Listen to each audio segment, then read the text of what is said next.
Hello friends, welcome to rise the standard channel. ఈరోజు బడ్జెట్లో మన 2025 నిర్మలా సీతారామన్ గారు ప్రవేశపెట్టిన బడ్జెట్ గురించి చాలా సింపుల్గా ఈజీగా ఏవేవి మనకు ఉపయోగపడతాయి, ఏవేవి ఉపయోగపడవు, వేటి వలన ఎక్కువ ఖర్చులు జరుగుతాయి, వేటి వలన ఎక్కువ ఖర్చులు జరగవు, ఇంకోటి మన అసలు బడ్జెట్ దేని మీద ఎక్కువగా ఫోకస్ చేసింది, కాంపిటేటివ్ ఎగ్జామ్స్కి ఉపయోగపడే విధంగా ఈ వీడియో అనేది ప్రిపేర్ చేయడం జరిగింది చాలా ఈజీగా. సో మీరు ఈ వీడియో చూశాక మీకు ఉపయోగపడింది అనుకుంటే ఎవరైతే ఎగ్జామ్స్కి ప్రిపేర్ అవుతున్నారో వాళ్ళకి ఈ వీడియోని తప్పకుండా షేర్ చేయండి. So let's start the video. The proposed development measures in the budget 2025 span 10 broad areas focusing on Garib youth, Annadata and Nari. అంటే ఏ ఏరియాస్ మీద బడ్జెట్ 2025 అయితే ఫోకస్ చేసిందో చెప్తున్నాం. ఇక్కడ గరీబ్, యూత్, అన్నదాత అండ్ నారీ అంటే స్త్రీల మీద. ఫస్ట్ది స్పర్రింగ్ అగ్రికల్చరల్ గ్రోత్ అండ్ ప్రొడక్టివిటీ, వ్యవసాయ ఉత్పత్తులు వాటి ఎదుగుదల గురించి. Building rural prosperity and resilience, గ్రామీణ అభివృద్ధి కొరకై. Taking every one together on and inclusive growth, అందరినీ కలుపుకొని అభివృద్ధి పదంలో నడవడం కోసమై. సపోర్టింగ్ ఎంఎస్ఎంఈస్ అంటే తెలుసు కదా, చిన్న మీడియం స్మాల్ ఎంటర్ప్రైజెస్, వాటన్నిటికీ సపోర్ట్ చేస్తూ. నెక్స్ట్ వచ్చేసి ప్రమోటింగ్ ఎక్స్పోర్ట్స్,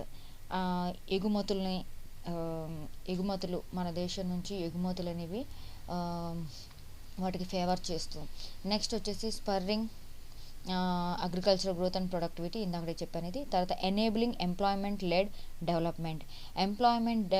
డెవలప్మెంట్ అంటే ఉద్యోగాల కల్పన అండ్ అభివృద్ధి మీద కూడా దృష్టి పెట్టింది. Investing in people, economy and innovation, people దేంట్లో అయితే తమ మనీని ఇన్వెస్ట్ చేస్తున్నారో వాటి విషయమై. తర్వాత securing energy supplies. Next nurturing innovation అంటే ఇంకా ఎక్కువగా కనుగొనేటువంటి ఫీల్డ్స్ మీద కూడా ఫోకస్ అనేది పెట్టడం జరిగింది. సో ఇన్ డీటెయిల్లోకి వెళ్దాం. ఈ బడ్జెట్లో big news for medical aspirants ఏంటి అంటే, the government has announced 10,000 additional medical seats for the coming year as part of a visionary plan to add 75,000 seats over the next 5 years. This is a huge step towards expanding medical education and strengthening health care in India. అంటే medical ఆస్పిరెంట్స్కి government ఈ బడ్జెట్లో ఏం చేసిందంటే ఒక 10,000 medical సీట్స్ని ఎక్స్ట్రాగా వచ్చే academic year కోసం అంటే ఒక 10,000 మెడికల్ సీట్స్ని ఎక్స్ట్రాగా యాడ్ చేయడం అనేది జరిగింది. నెక్స్ట్ వచ్చేసి budget 2025 Boost for IITs. The government has allocated resources to enhance infrastructure in 5 IITs started after 2014, creating space for 6,500 more students.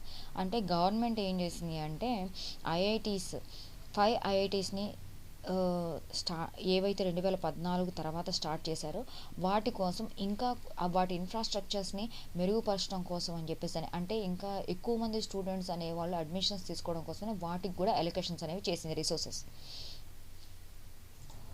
Next fund for startups, fresh contribution of 10,000 crore adding to the existing 10,000 crore government support.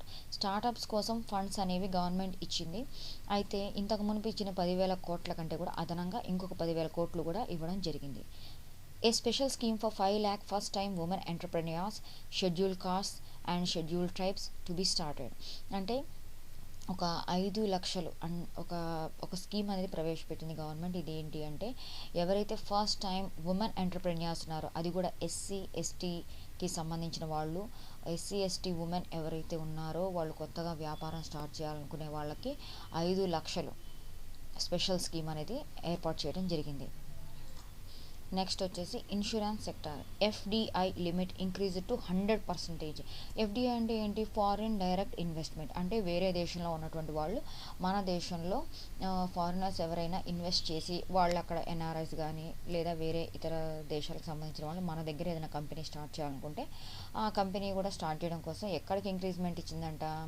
100% ఇచ్చిందంట. FDI limit raised from ఇంతకుముందు 74% ఉంటే ఇప్పుడు 100% for companies that invest the entire premium within India.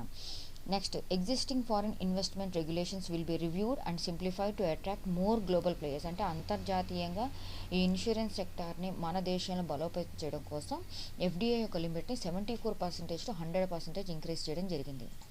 Next big relief for tax payers, zero income tax for income up to 12 lakh, అంటే 12.75 lakh for salary tax payers with a standard deduction of 75,000. అంటే దీని అర్థం ఏంటంటే ఇప్పటివరకు అందరూ ఏం చెప్తున్నారంటే 12 లక్షలు ఉన్నవాళ్ళు 12 లక్షల ఇన్కమ్ ఉంటే వాళ్ళు ఏ ట్యాక్స్ కట్టాల్సిన అవసరం లేదు అని చెప్తున్నారు. కానీ 12 లక్షలు కాదు, అక్కడ 12.75, అంటే 12,75,000 ఎవరైతే ఇన్కమ్ అనేది డ్రా చేస్తారో ఆ లిమిట్ వరకు ఉన్న వాళ్ళకి స్టాండర్డ్ డిడక్షన్ అంటే 75,000 వాళ్ళకి డిడక్ట్ అవుతాయి. అది 75,000 అంటే 12 లక్షలు ఇన్కమ్, అప్ టు 12 లక్షల ఇన్కమ్ వరకు వచ్చే వాళ్ళకి జీరో ఇన్కమ్ ట్యాక్స్ అని చెప్తున్నారు కదా. అంటే 12.75 వాళ్ళది పర్ యానం ఇన్కమ్ ఉండాలి.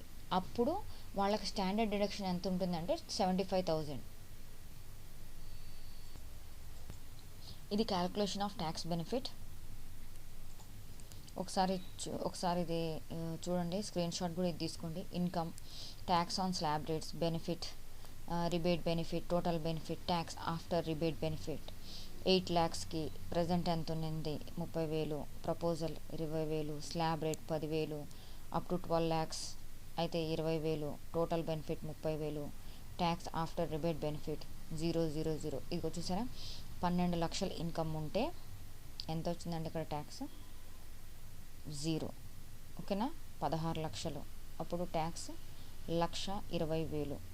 20 లక్షలు ట్యాక్స్ ఎంత కట్టాల్సి వస్తుంది 20 లక్షలు ఉన్న వాళ్ళకి 2 లక్షలు. 24 లక్షలు ఇన్కమ్ ఉంటే ట్యాక్స్ ఎంత కట్టాలి 3 లక్షలు. 50 లక్షలు ఉంటే ట్యాక్స్ ఎంత కట్టాలి చెప్పాలి 10,80,000 ట్యాక్స్ కట్టాలి.